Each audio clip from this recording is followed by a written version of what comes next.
All right, you all, what's up? This is Duke. I'm here again with 10 reasons to become a foster parent. All right, me and my wife have had over 22 years of being a foster parent. We've had over 70 kids come through our home, so I do consider myself a little expert. Just saying. All right, y'all. Number one, you can change the direction of a child's life. Some kids come in and they never see stability.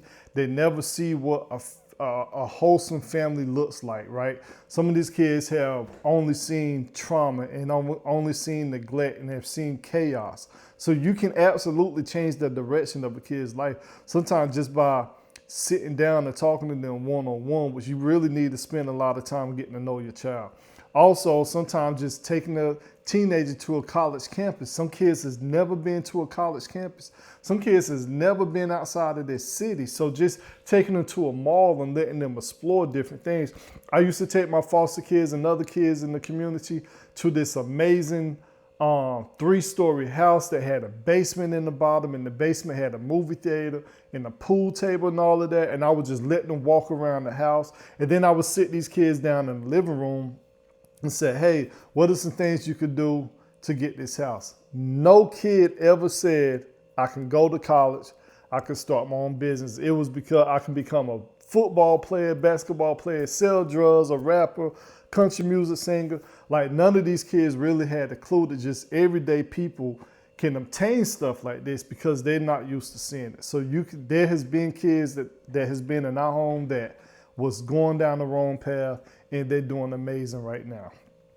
All right, number 2, you can provide safety when it matters the most. Some of these kids, I've heard of stories of kids whenever they was at home, they would come home and them and their siblings would just sit under the dining room table until their mom came home because they was always afraid that a bullet was going to fly through the house. So if they're under the table, they felt protected, right? Some of these kids, the uncle or some other crazy tell person would come in and abuse them. I pray something happened bad to them people too. I really do not like people that mess with kids. All right, I shouldn't say I pray that happened. That sounds kind of bad, but I do not like, y'all really don't want to know my view on people that sexually abuse people, things like that. But a lot of these kids don't know what safety is. They don't know what it's like to come home to a clean house. They don't know what it's like to come home and somebody welcome them with a hug, right? So one of the best reasons is to provide kids with safety. Number 3, you can help these families heal. Some of these kids, they only coming in because, say, their parents went through a divorce, one of the parents started drinking, and they got neglected, right? DSS was called. Hey, these kids are sitting in the car by themselves. DSS would call DSS, temporarily remove the kids from the house. So you can help them go through this healing process while their parents work on them. You could be working on the kids because the goal is reunification. The goal is for the kids to get back with their families. All right, number 4, you could build a real legacy, not just an income. I could walk around Goldsboro, my hometown right now, and there's people that are in their 20s that say, what's up, Uncle Duke? Because they know me from previous foster kids, right? People know me as really being there to support youth. That's my goal, is to support youth. I'll be 54 this year, so I'm fading out. The reason I'm doing this is because I'm hoping some of y'all become foster parents, just like I was in my 20s. Hopefully y'all can become foster parents so that people like me can retire and do other things and support you all through your journey. All right, number 5, you grow as a person. Man, I have learned that it's not all about what I want in a relationship through my foster kids, right? I have learned that I have to give and take. This is not just something where everything is my way.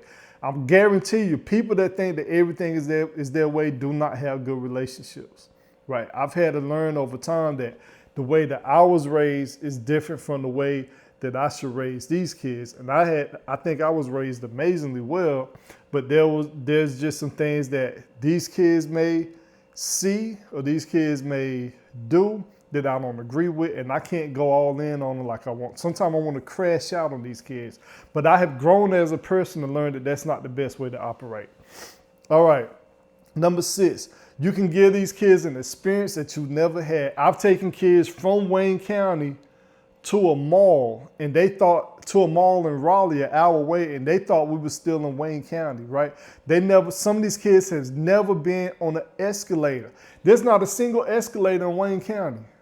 So some of these kids have never been on an escalator. So just something that simple. I've seen kids just go up and down the escalator 10, 15 times because it's something that they never experienced.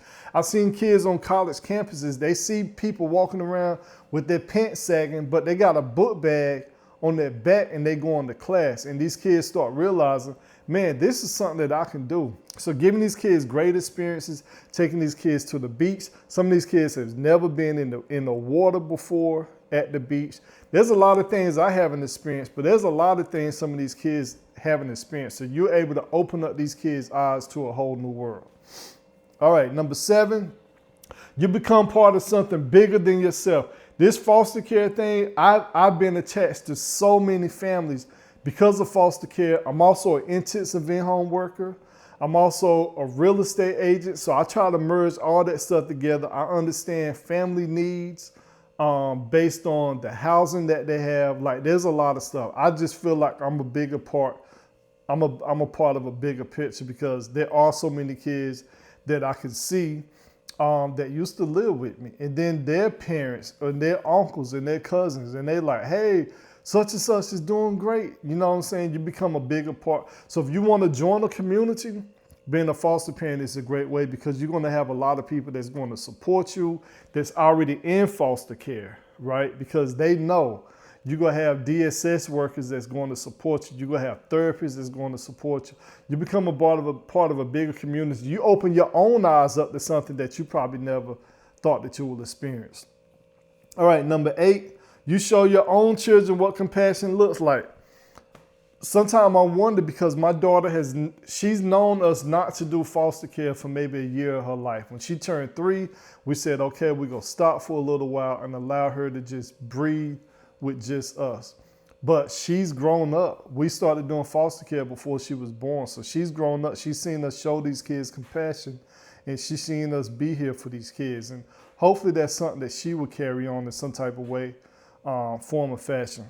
Number 9, you could be the consistency they never had. Some of these kids never had any type of consistency in their life. Some of these kids move every 6 months. Some of these kids just don't know. They've been to multiple schools. I've heard of some kids going to 4 and 5 schools in one school year. They don't know what consistency is. So for them to be able to know that whenever they get home, they get off the school bus or you're going to pick them up, they know that you're going to be there. Some of these kids have never had that before in their life. And some of these kids' families don't know what consistency is. So sometimes you're teaching their families how to be consistent as well. You're co-parenting with these people. And it's an amazing thing. All right, number 10. You answer your calling that most people ignore. Some of you are called. Some of you know it. Some of you know it. Some of you know you're supposed to be foster parents. You feel it. You feel it in your heart. You just haven't made that leap yet.